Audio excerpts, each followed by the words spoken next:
do swear that I will faithfully and diligently discharge my duties and perform my functions in the high office. So help us God.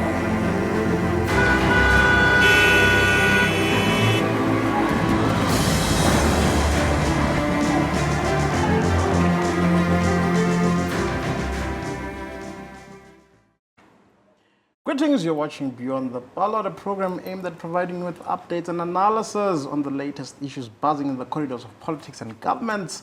My name is Jackie Shabangu, and today we will be attempting to deliberate, or rather analyze, the recently tabled budget speech of the South African government, which was tabled by the Minister of Finance, Mr. Enoch Godongwana, on Wednesday. We've seen a lot of reactions, especially from the many different political parties.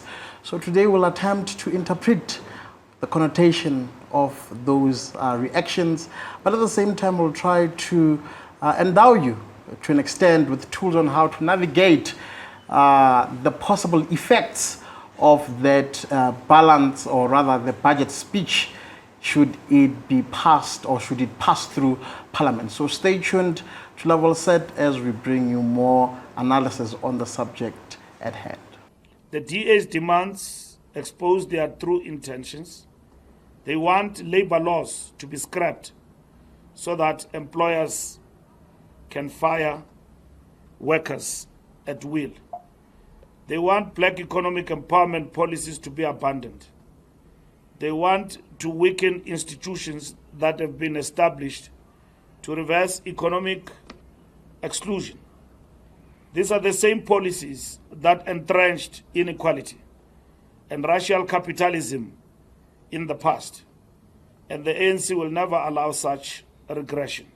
Welcome back. If you've just joined us, you're watching Beyond the Ballot on Level Set, and today we are discussing the SA budget speech, which was tabled by the Minister of Finance this past Wednesday.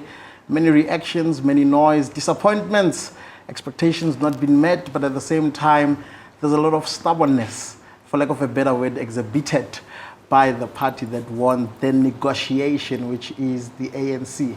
And joining me here in the studio rather, is the insightful Brother Kingsley, who will help us to unpack the aspects of that budget speech, but also trying to help us to interpret the possible effects of that budget speech to many sectors of society concerned. And I also have a brother of mine virtually, who will also be helping us to interrogate the practicability of that budget speech and a way on how to navigate through it, should it be possibly passed.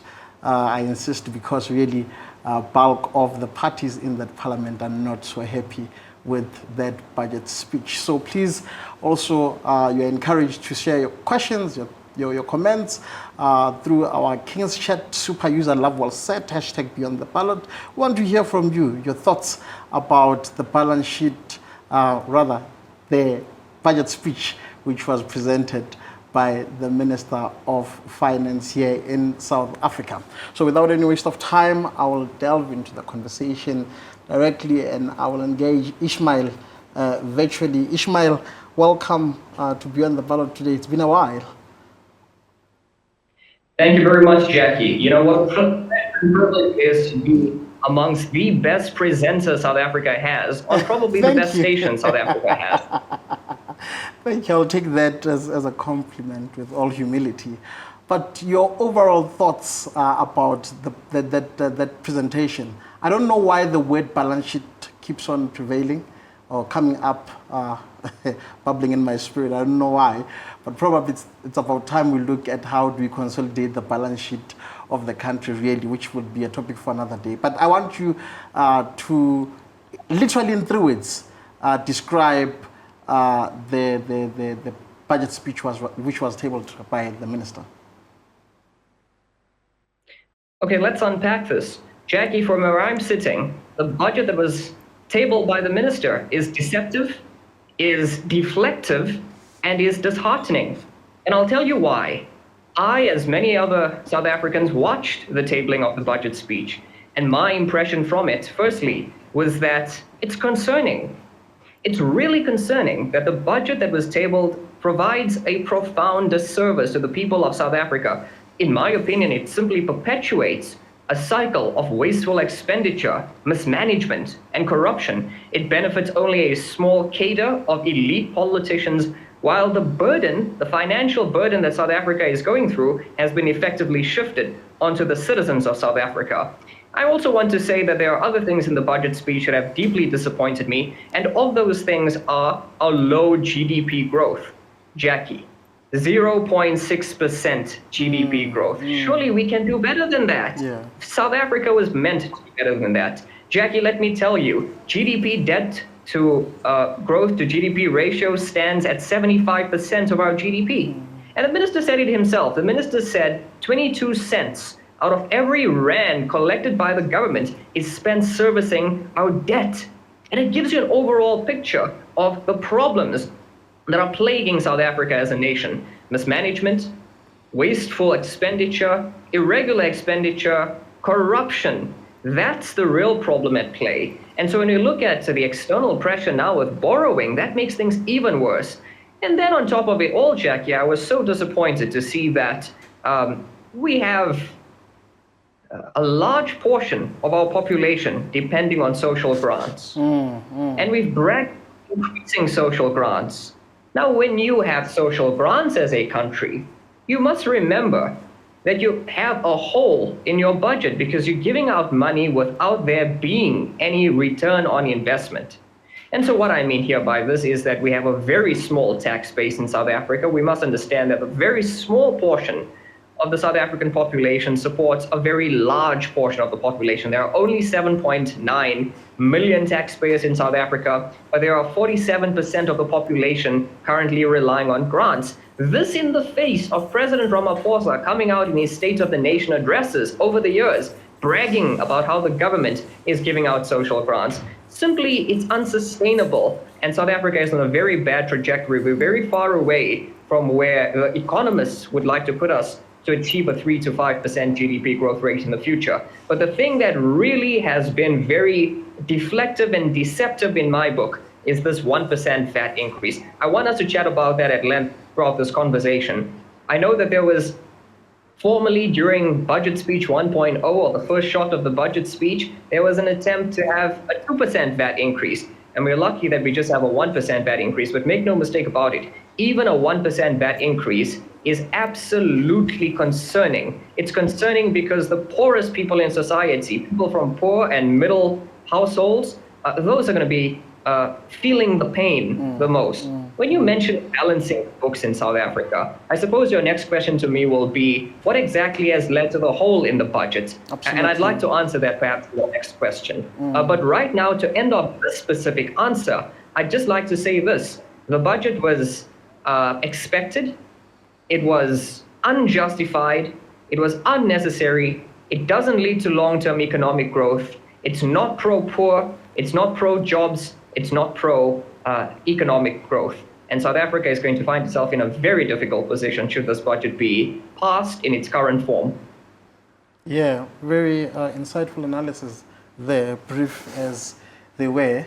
But I'm interested to pick up your brain concerning the underlying factors that are, suffocating the growth of the economy, which really has subsequently led to this dire output, for lack of a better word, before I invite Princely here to help us to further interrogate these aspects. What, in your own understanding, are the underlying factors that are invariably perpetuating this unpalatable state of the fiscus of the country? Well, the fiscus's foundation has been rocked and has been shaked. And we must make no mistake about it. We are still reeling from those 9 wasted years of corruption under the Zuma administration. We must not hide from that fact. We achieved, under the Mbeki administration, around 5% economic growth. Yeah. And one has to ask, where did we go wrong? Where did we fall off the wagon? And the only answer to that simply is that suddenly, somehow, somewhere in our political system, a culture of corruption, a culture of mismanagement has plagued us. That's the answer in short, but let's now delve really into it. Let's look at the math, and you'll see why the math simply doesn't math. So, Jackie, let's see where we are standing currently. 2% VAT having been increased, or as it was proposed to have been increased, 2% VAT would have allocated an additional revenue to our fiscus of some 58 billion rands. Logically, mathematically speaking, a 1% VAT increase, which effectively comes into being in 2026, then gives revenue an additional 42.5 billion rands. So remember what I'm about to say now. Remember that with this 1% VAT increase, government gets an additional 42.5 billion rands from its citizens. But look at the stats. Look at the stats of fruitless expenditure. Fruitless expenditure is 2.5 billion rands a year. South Africa, did you know, Jackie? And I want to inform our listeners, South Africa loses 1 billion rand a day. Yeah. 1 billion rand a day. Servicing debt, yes. Because of our poor infrastructure regarding rails, regarding transport, and the energy sector as well. And these are the very sectors that are supposed to drive economic growth in South Africa. Yeah. Now, I want to say this as well. When Minister Ibrahim Patel was still a minister of then was economic development, he estimated that South Africa loses 27 billion to 100 billion rand per annum to corruption. And most recently, we had the Auditor General say that fruitless and wasteful expenditure costs 38 billion rands per annum. That on top of municipalities collapsing because they owe Eskom a lot of money, or other state-owned entities, and state-owned entities in themselves have been collapsing. If you just look at the problems regarding Transnet, for instance. If we don't take the Auditor General at her word, and we lose 38 billion rand per year to fruitless or wasteful expenditure, and we have 42.5 billion rands coming in from this new 1% VAT increase, then surely those two figures cancel out. Because if you look at it, if the government fixed itself, if the government got rid of maladministration, mismanagement, corruption, wasteful expenditure within its ranks, there certainly would be no need to increase VAT and then effectively to shift the burden onto citizens. When mentioning, balancing the books, I must also say, and I've mentioned the word in this interview already, I've said it's deceitful. Yeah. And let me tell you exactly why it's very deceitful, Jackie. Many citizens now are looking at all of the breakdowns of how the budget is exactly going to be spent. I suppose one silver lining, one positive that comes out of the budget that was tabled is that 1 trillion rand will be spent on infrastructure development. But even there, we need to have checks and balances in place, because if you have infrastructure, a spend in infrastructure of 1 trillion rand, but most of that money is going towards illicit tenders, then buildings don't get built and the citizens still suffer anyway, and 1 trillion rand is lost in the process. It's deceitful because, did you know, and I want the listeners to understand this very carefully, because this is a point that took me a while to understand, and I'd like to share this wise information with you if I may. The government had to make a choice. The Minister Enoch Godongwana, Minister of Finance, he came off as saying a trade-off or a concession had to be made between either increasing the VAT for all citizens or increasing personal taxes like income tax and corporate taxes. And indeed, he chose increasing VAT. But citizens are still going to feel the pain in their income tax. Let me tell you why. The minister did not adjust citizens' income tax brackets. And in finance and economics, this is something we call a bracket creep. Meaning, Jackie, you see, let me tell you what the real burden is now on citizens. When you increase VAT, every line of production, every stage of production incurs an additional cost. Go to the store and you buy a chocolate. Yeah. Not only is the chocolate now 1% more expensive, but the cost in manufacturing, the cost of the sugar that went into it, the cost of the wrapper that had to be manufactured, everything along the production cycle is made more expensive because of VAT, meaning that consumers have less purchasing power when the final consumable product is presented in front of them. But incomes are also going to now increase nominally because of inflation. And when incomes increase nominally because of inflation, that puts you in a higher tax bracket. As it puts you in a higher tax bracket, you're paying more taxes. So citizens are feeling the pinch everywhere. And it's an assault on citizens. Not only are your consumable goods more expensive, and the bracket for tax-exempt items have not been increased, but even your tax is now going to be increased on your income because you find yourself in a higher tax bracket, but still you can afford less. Yeah. And all because of wasteful expenditure. Yeah. I will answer in a later question. Absolutely. How do we fix the solution? How do we fix the problem, and where to from here? Yeah, probably we'll have some bit of time to can engage you on that later in our conversation. But I had to intercept you because we may be running out of time to can fully exhaust your thoughts concerning that later. But I just want to, I thought I should bring in just a small clip of the reaction of respective political parties on the budget. What was their reaction? But before that, I want you to succinctly, in less than 2 minutes, give me your thoughts concerning the tabled budget speech. First thing first, we need to look at, like the guy already said, it's one thing to table a budget, and it's another thing to actually be able to expatiate on the budget, what it is that you need to do with it. So the people who are watching or the people who are going to vote on that budget actually understand, okay, how does this benefit my constituency? Yeah. How does it help the province that I'm representing? How does it help the masses? Because if you are bringing it's one thing to say we are spending this amount, but you are not breaking it down for me properly on how that spending is going to affect or change the province that I'm representing, then it's never going to go forward. Yeah, they may argue that they're coming with, the ministers will subsequently, I know if the budget passes, they should actually come and present, table their budget votes in their respective constituencies through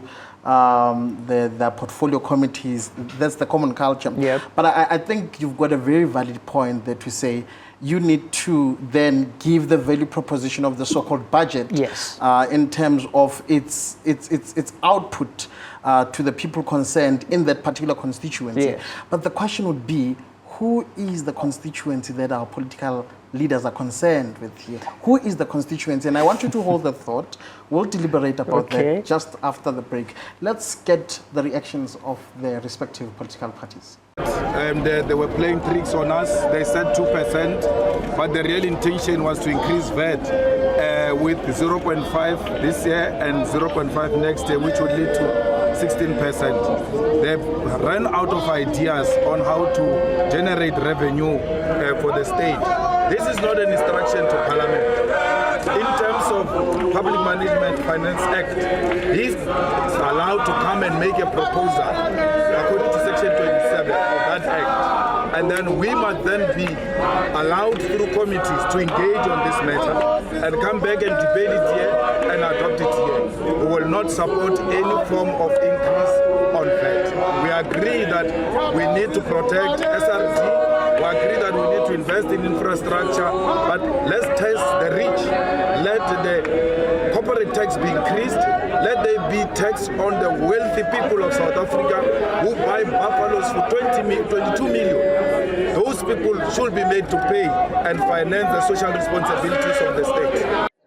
We're prepared to look at these things and negotiate around them if the other concessions would be put on the table, which are things like the concessioning of the port of the city of Cape Town. We want time frames, timelines, things like the Expropriation Act. There needs to be clarity on the Expropriation Act. Currently, it is holding investment back because people are scared to invest in a country where they could lose everything without being able to have any recourse to courts, etc. We wanted just a clarification that matter is when there's a nil compensation, that is then confirmed by a court of law. That then protects everyone and it gives expression to Section 25 of the Constitution. Actually, it reduces this other percent increase in VAT being the thief somebody will become coming to make. It's because people just look at one item and mobilize society about it. The reality of the matter is that this budget talks to the needs of the people, where we stay, where we play, and where we pray. And therefore, it is important for people to read that budget very carefully. For example, we had a Democratic Alliance which was trying to polarize the discussion. They want to counterpose the budget to Bella, NHI, Expropriation Act, and to say those are political issues. Can take them out of the budget. But they say we've lost 3 battles, this one must be a battlefield. You can't make a budget a battlefront. It is for the country, it's not for the ANC, it's not for anybody, it's for the country. It's common cause. This is a budget without growth. It's a budget that double taxes people for years of corruption emanating for state capture. And when I talk about double taxation, it's not just VAT, it's also on personal income that simply says that all of that money is lost, and citizens who are working, teachers, nurses, will now have to make another contribution in that loss. It's a budget that indicates the fact that there's no cut in expenditure, so our expenses are still higher in the sense that they exceed income. So to me, what we need to focus on is saying, I hope that when we talk about policy choices, we would have made those tough choices. This is the first budget of the GNU. We would have made those tough choices. We would have ensured that we make all the savings allocated towards growth. We could have cut things like agencies. We could have ultimately frozen some of the SOE bailout culture that has existed. We could have halved the cabinet to fund SARS, and ultimately ensure that what we do is to prioritize the people rather than the political process. So I felt today the budget is only putting us in a place where we're at risk of a budget blowout. I think it's good that the finance minister has responded to the criticism of the 2 percentage point increase to VAT, but we need to scrutinize the budget closely, because single issue politics around budgeting are never useful. For example, for anybody who's watching or listening to this, what has been done is that the VAT has been reduced to 0.5% increase per year over the next 3 years. However, the annual tax rebates on low-income earners in the personal income tax brackets have been taken away. The inflation adjustments, which means it is the teachers, it is the nurses, it is the policemen, it is the artisans, the plumbers, and so on, and the entry-level workers, the graduates in training and so on, who are paying for this change. So it's important that we look at budgets in a holistic manner. It's good that the teachers are going to get employment. You're going to employ the unemployed doctors and nurses, invest in our public health system. It's also good that we're going to invest in trains. What the finance minister said about public transport is so important. A train from Naledi in Soweto to Park Station takes an hour and a half. It could take 35 minutes. The train ticket costs less than half of what a taxi gets. We complain about cost of living. The government needs to invest money in order to reduce the cost of living for ordinary South Africans. But as I said, we're going to scrutinize this budget, the months to go, and we're going to make concrete proposals at the end. Welcome back. You're still watching Beyond the Ballot on Love Well Said, and we are talking all things SA budget speech for the financial year 2025-26. And would really like to hear from you. Send us your thoughts. Send us your comments about the subject at discussion. What are your thoughts? How do you think this will affect you? And how do you think that you will, leverage or capitalize on the silver linings here to can advance your cause as the light of the world in your corner? But just before the break, I had posed the question to you to say, we need to understand who is the constituency here? Who is the person that we are supposed to be concerned about here as a nation? Because my understanding is that the electorate is the predominant shareholder cumulatively of the government. They are the ones who own the government. So they dictate who becomes the government and runs their country on their behalf on a day-to-day basis. But you are still trying to expound on that. But in addition to that, I want you to give me your thoughts concerning the reactions of the different political parties. Okay, let me answer this first one, then I'll go to that other one. back in those days in government, they would teach you that what is democracy? They would say democracy is for the people, by the people, and for the people. Yeah. There is no place where it said democracy is for the government, by the government, for the government. Yeah. Which brings back to what you said when you said these people are supposed to be representing people who sent them to parliament. Exactly. I don't like using the word common man because nobody is common. No. But for the sake of viewers, I will use the word common man. Yeah. Now, who are the common men? The common men are the people who stand under the sun to cast their votes for a particular political party or a particular person to represent them. Because if you have to open parliament for everybody to represent himself, it's going to be chaos. So therefore, we pick a person to say, you know what, please represent us. You representing us, you already know the thought of the people you're representing. So when you go to parliament, definitely you're going to be fighting for the well-being of the people that sent you there, Yeah. right? Then when it comes to the other political parties, if you look at what DA was actually against the budget for, when I listened to the Minister of Agriculture, Stearns, and he said something about that he made a promise to his constituents that he is not going to stand for anything that increases the tax of the people. He's not going to stand for anything that increases more taxes but doesn't bring in infrastructures. Yeah. And I don't think he has said anything wrong in that regard. Because why should you increase my VAT, like the other the guy was talking about now? You are increasing my VAT. What do I get in return for asking me to pay more? I'm paying more from the salary that I'm receiving 2 years ago, and my salary hasn't even increased. In spite of the whole invariably thing. increasing cost of living. Cost yes. of living. Because South African currency is huge compared to other Africa currency. Yeah. But do you know South African currency does not have, what do we call it, purchasing value? It doesn't. What happened there? You lose, inflation is making the rands lose its value every single day. Yeah. And in a currency that is losing its value, what is the government supposed to do? Put a break. Hold on. Figure out what is it we need to do to correct this mistake. The government, instead of the government to be shrinking, the government is become more larger and larger. In return, making the money that is supposed to go to circulate within the provinces and the people stay within a single elite of people. Yeah. So the money is not circulating as much as they are bringing budgets. It's not going out. It's sitting within themselves, and we'll come back here again in another day for more budget. So it, based on what you are saying, is that our attempts to grow, or the government's attempt to grow the economy drastically, keeps on failing invariably because the attempt are inconsistent or outside the perimeters of standard economic principles. For Exactly. growth. It's not working. Yeah. It's not working. We first need to, first thing first, like if you look at what Elon Musk is doing with America right now, it's called the Department of Government Efficiency. Yeah. Now, what is he actually doing? He's not cutting the budgets of what the president wants to spend. Yeah. No, he's looking at, okay, this money that the president wants, if it sends it to Minister of Health to actually take care of health in the health department, is he or she actually doing what the money was sent in there for? Yeah. Or is she using the money to do what is not necessary? That is the main job of that particular office that Elon is heading. Yeah. Why don't we have something like that here also that actually helps us to figure out where is the waste going, the abuse, and the corruption?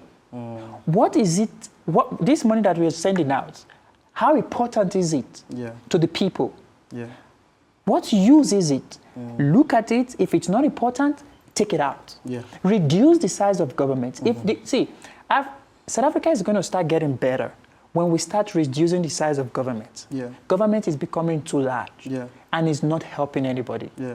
Government has to reduce in order for this whole thing to reduce. I will allow you to continue and further give us more ideas, for lack of a better word, on how the government should be thinking on how to navigate this physical constraint, as they normally put it. I think that's actually just a facade. What we are seeing playing out here, in my own understanding, it's just an outplay of incompetence and greed. But I'm getting back to you, Ishmael. I want you and I to attempt interrogating the state of affairs within the GNU constituency. The DA and the ANC are constantly at loggerheads, in principle and otherwise. The DA side insinuate concerning the levels of collegiality within the government of national unity, also taking into consideration that the Democratic Alliance and the African National Congress, the ANC, are the most powerful factors within the GNU. And I'm saying this because that is underpinned by the number of votes that these two parties respectively have garnered. Jackie, I got that. Yeah. I think Mr. Princely Akinduro is absolutely correct in his analysis. And I want to say this. I think when he mentions bloated government, he's absolutely correct. He's hit the nail on the head. There have been many attempts by political parties outside of the government of national unity, by parties in opposition, to try and trim the size of the government. And one of the things that has been posited is how to cut deputy ministers specifically. Now, let's do the math on that. I'm sure Mr. Akinduro will agree with me on this. Cutting deputy ministers is one possible solution, given that government is big already. And when you do the math on that, you find that hypothetically, if there were no deputy ministers, South Africa would be saving some 3 to 6 billion rands in general. 100%. But 3 to 6 billion rands pales in comparison to the 3 trillion rand budget that we have. So now we're stuck with the situation, Jackie. We're stuck with a situation where we have a budget. In my view, it's a bogus budget because it hurts the citizens who are the most hardworking and the most marginalized in society due to them coming from poor and middle income households. It hurts everyone. Where to from here in terms of the GNU, in terms of political parties? Well, before I get into that, here's the thing. People must understand it's not the government's job to create jobs. In principle, of course. The government. It's the government's job to create an environment, an economic environment that's conducive for the private sector to create jobs. What I mean by that is that what should have been tabled here in this budget speech is that instead of asking the few who are paying tax to pay more taxes, you need to widen the tax base. You need to charge less taxes, but for more people. And that's going to be the bone of contention for the parties in the GNU. The DA comes off as a party that supports the free market. They support market liberalism. They support Milton Friedman economics. And it's noble what they say. I quite frankly can't disagree with them that indeed no VAT increase should have been proposed and that instead you should have a pro-jobs, pro-growth agenda. The ANC, on the other hand, finds itself in a situation where they ideologically are trying to keep their socialism intact by giving out grants, but not trying to hurt capitalism, not trying to hurt businesses in the meantime, right?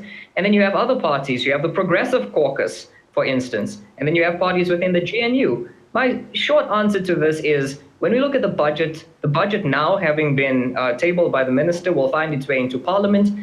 Various parties will have the opportunity to debate on this budget. Thereafter, it will be sent to the various portfolio committees in parliament, after which parties will have to take a vote on whether to pass this budget or not. I think it's going to be very difficult to pass this budget in its current form. Let's do the numbers there on that. Let's see who's on the ANC side. Important to note that the ANC is no longer a majority party. The ANC has only 40% of the vote. And you can't pass a budget with just 40% of the vote. You need a 50% plus one simple majority to pass a budget.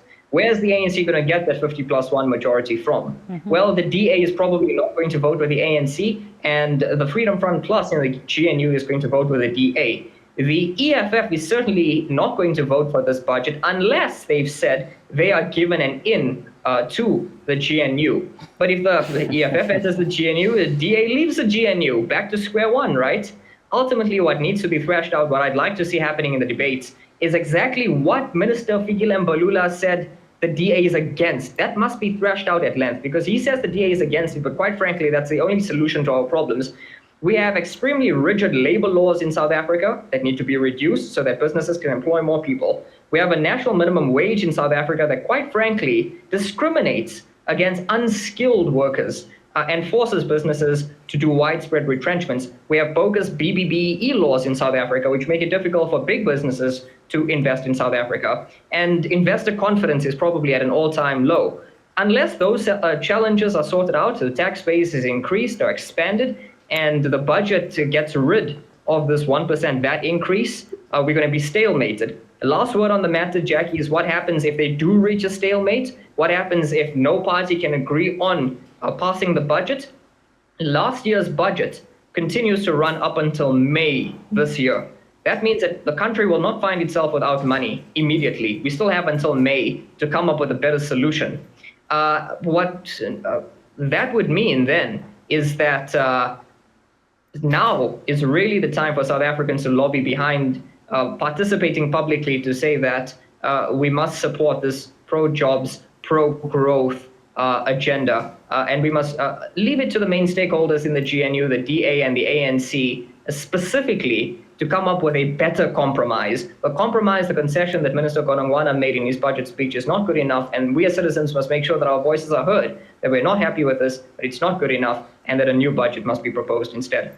Amazing. And I just want to pick up your thoughts concerning the casualties of, let's say, for instance, a scenario prevails again, where the ANC goes to the negotiating table with the partners within the GNU, maybe extend, the parameters of the negotiation to those who are not within the GNU, especially those who are of the progressive constituency. Who will be the predominant casualties of this budget should it pass through Parliament for whatever reason? Princely, in your thought. You see, first thing first, when we talk about government of national unity, and those are the people that are supposed to deliberate on budget and agree on budget, that has already disenfranchised some other political party in Parliament. Because, like I said before, these people represent a province. They represent people. So if you are saying that, debate is going to come, even after the debate comes, all three of us are still going to sit down and agree to what we agree on. Then you are disenfranchising a large proportion of the public. So the process of the debate and all that was just by the rubber stamp. It was just to, I call it just for facade, just for show. Because if you want me, right, to vote on something, and at the same time, you tell me I don't have a power to vote on it, then why are you asking me to vote at the first place? Because you cannot tell me to come debate about this thing in the House. And I've been there screaming like EFF are good at screaming. Be there screaming my lungs out, right? Then I'm done screaming. Then at the end of the day, I'm still not giving a slot on how to vote on that budget. Then why was I there at the first place?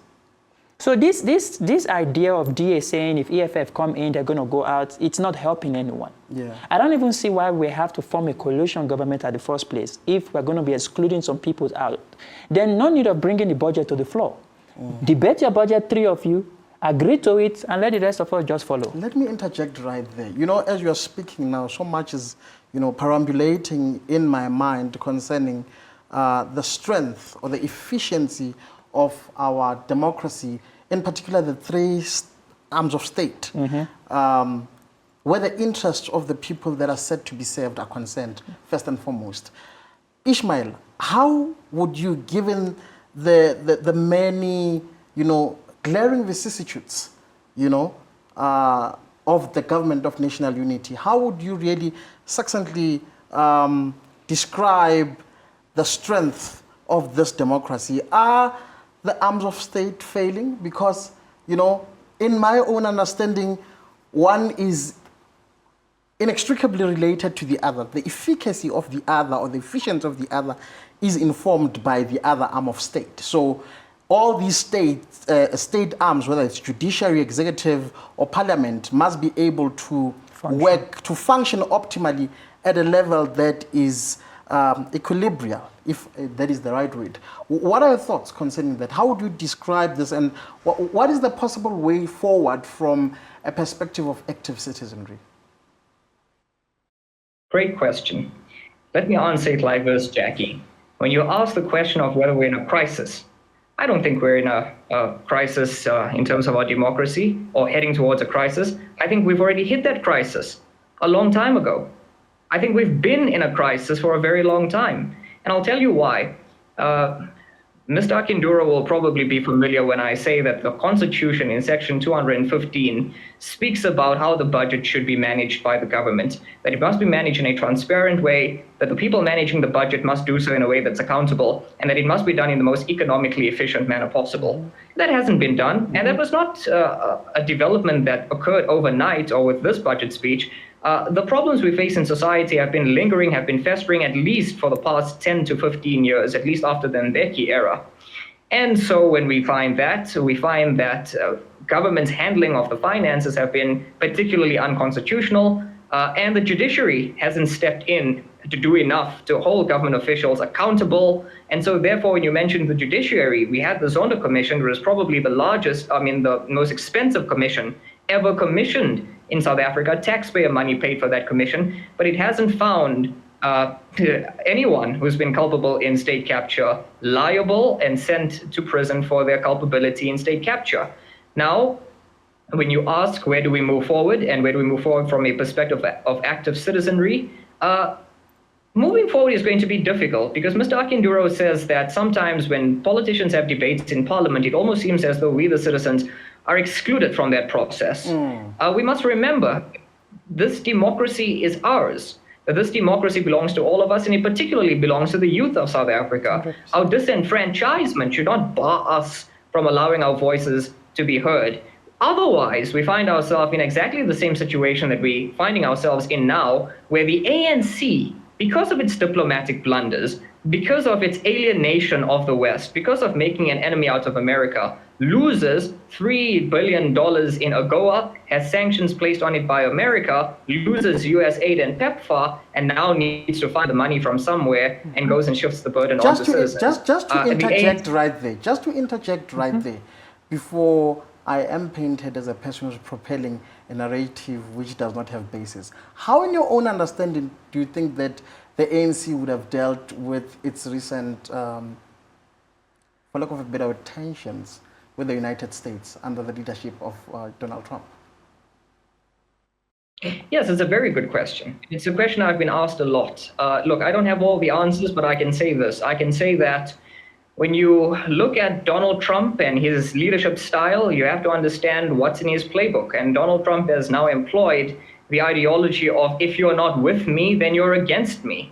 And this has been made all the more difficult when you have certain groups in South Africa, like AfriForum and Solidarity, going to the United States, airing their grievances out there, and causing a lot of division at home because of disinformation and misinformation here at home. We as South African citizens must guard against that. We must not let that break our trust in democracy. Whatever little trust we have in democracy still exists. But we must take that as a wake-up call. Now is a golden opportunity for President Ramaphosa to recalibrate our standing in international affairs. Jackie, Princely, let me tell you, for too long, South Africa has been the golden boy of international politics. For too long, we could do no wrong.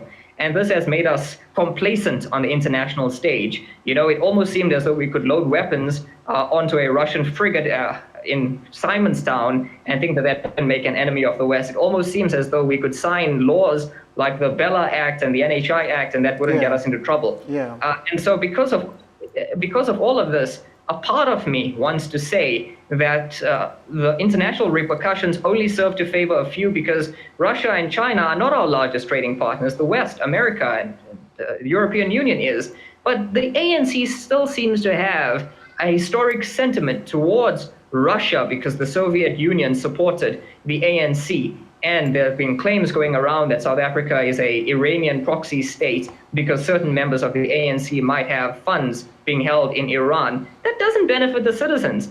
Princely said it the best. He said it now that South Africans must ask, what return on investment are we as citizens getting by sending politicians into the high offices that they now stand in? Do we get a bang for our buck on every rand's worth of tax that we pay? I think that that's not the case currently. So to finish answering the previous question, where to from here? Citizens need to make their voices heard, and there are multiple vehicles for citizens to participate publicly. And we at the FW De Klerk Foundation are very proud to participate. I'm going to intercept your thoughts right there. I just want you to hold that thought. We're going to go on a short break. I want you to, try to shrink those tools or those avenues that citizens can explore in, intercepting government's ill-informed moving forward of this budget if it really does pass the parliament. Stay tuned. I'm saying to South Africans at home who entrusted us with their vote and who I promised when I went into the GNU that I would focus on economic growth and jobs, that we will not lend our vote, which we obtained through you, to any budget that doesn't have economic growth and jobs at the very heart of it. And that was the undertaking we made to you, and it's the undertaking we have stood by steadfastly over the last few days. We are happy to continue to negotiate towards finding a budget, but that better be a budget that speaks to economic growth and jobs, and not a budget that speaks to the old tired cycle of borrow, tax, spend, cut, borrow, tax, spend, cut. We need economic growth. In the last quarter, we had 0.6% economic growth. That is not good enough. We need to be growing our economy so we can lift more people out of poverty. All that's going to do is make life a lot harder for many, many more South Africans going forward. And in the absence of economic growth, that becomes a toxic mix of greater misery, greater poverty, greater unemployment, and greater suffering for many South Africans. And I cannot, and we cannot, in good conscience, sign off on a budget that we do not believe fundamentally speaks to the growth and jobs agenda in South Africa. And we hope that in the coming weeks, there can be further negotiations and we can try and find the way. But whatever way you cut and dice it, we will not lend our vote to any budget that doesn't speak to growth and jobs. You're still watching Beyond the Ballot on Level Set, and we are talking about the SA budget for the financial year 25-26, and we've been having interesting analysis of this topic here in the studio. Ishmael, I just want you, in 3 minutes, to talk about the possible avenues that citizens should explore should it happen that, in whatever way, it is brought to the attention of the government that the citizens are repelling that tabled budget. What should they do? How can they take advantage of the various democratic avenues to can intercept the push forward of that budget? Just in 3 minutes, in the interest of time. Firstly, citizens must already start to publicly participate by reaching out to their political parties, whichever political party they identify with, to try and lobby political parties not to support the budget so that it isn't passed. It's tabled, but that it must not be passed. If in the situation the budget is indeed passed, there are multiple avenues for citizens to engage. For example, the National Dialogue stands as one of those vehicles, but something else is that there are multiple organizations in society out there, civil society organizations. OUTA is one of them, the organization Undoing Tax Abuse, and citizens must go and raise their views with this organization, which can then take those views through to the correct channels. And lastly, let me say this. We live in a democracy. A democracy is defined by being a system of, by, and for the people. If citizens aren't happy with the budget, citizens have a unique opportunity in 2026 and an even better opportunity in 2029 to make their voices heard at the ballot box. Yes. All right. Thank you so much for those thoughts. So you heard him.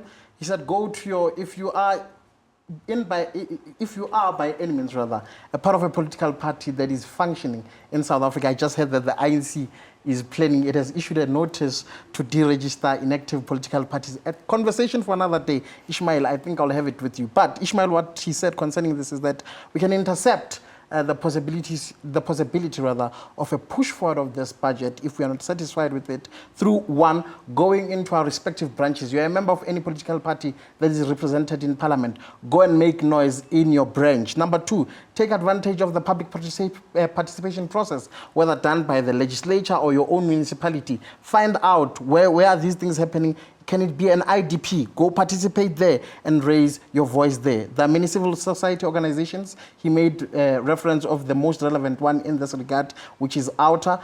Find out where they are and place your petition there so that they can amplify your voice. In 2 minutes, is there a way in which we can try to pivot our strategy instead of saying we are not going to beg and whatever the case may be? It's fine for now. It's a topic for another day. Is there a way in which we can rescue our tainted multilateral relations with the West, which have been our very big partners, including the European Union, which has come like some sort of like a circumventing partner of some sort within that multilateral arrangement between South Africa and the West in particular. But it's a topic for another day. Can we rescue our multilateral relations to curb the disaster of the possible effects of this budget? Yes, we can. Yeah. But first thing first, the people that are governing us, have they have a self-reflection on what it is the West doesn't like them to do? And then figure out, in their request, how does this thing affect South African citizens? Because not themselves now, the citizen to start with, right? How does their approach towards the West, how is it going to affect its citizens? Because it does affect its citizens. Because imagine, how do you badmouth a man who is going to be the president of the strongest country in the world, your number one partner in trade, business, and aid? You badmouth him, and you expect him to keep giving you his tax dollars. He's not going to do that. No, even after doing that, you still have the temerity to go on TV to say, you're not going to bully us. Then you're not ready for peace. That statement on its own draw a rift already. Because remember, Trump was not very happy with South Africa taking Israel to the ICC. He wasn't very happy. So there was that beef there already, right? Yeah. So now you now did this one again that made him say, okay, you know what? The land reform issue was what was the icing on the cake that caused the whole thing. That moment, all he should have done is send a delegate. Yeah. Stop all this talk. Stop this going on ANC political party, on your party line, and be taking things. It's not needed at that moment. If you can't go, speak to the ambassador to America and see how you could maybe explain to him so he can explain to the person in question. Yeah. But not doing that caused the rift to be even more further divide. But there is still a solution. The best solution that I could say, go by yourself. Go by the yourself. president has to go meet a fellow president like him, tender his case, and let him understand what this bill is actually talking about. Because there's different ideas on what the bill is, right? He signed it. He wants to make it a law. He should be able to sell his case to the fellow president. So, Mr. President, look. Let him. Definitely, Mr. Trump is a businessman, right? Yeah. There will always be a give and take, regardless when it comes to Trump. Until he agrees to do that, South Africa is going to continue to have a rift with the West. Yeah. There is a possibility to fix our multilateral relations with the West, more especially, or rather in particular, the United States in this regard. And I just want to appeal from all that I've gathered here and in my own assessment of the situation, our leaders must start governing in principle and not by emotions or pride. It's not going to help us. Life is built on principles. Life is built on principles. If we want to move this country forward, if we want to consolidate our balance sheet for the sake of today's conversation, we need to embrace the right principles in this regard. So till the next episode of Beyond the Ballot, thank you so much, Ishmael and Princely. God bless you. Do swear that I will faithfully and diligently discharge my duties and perform my functions in the high office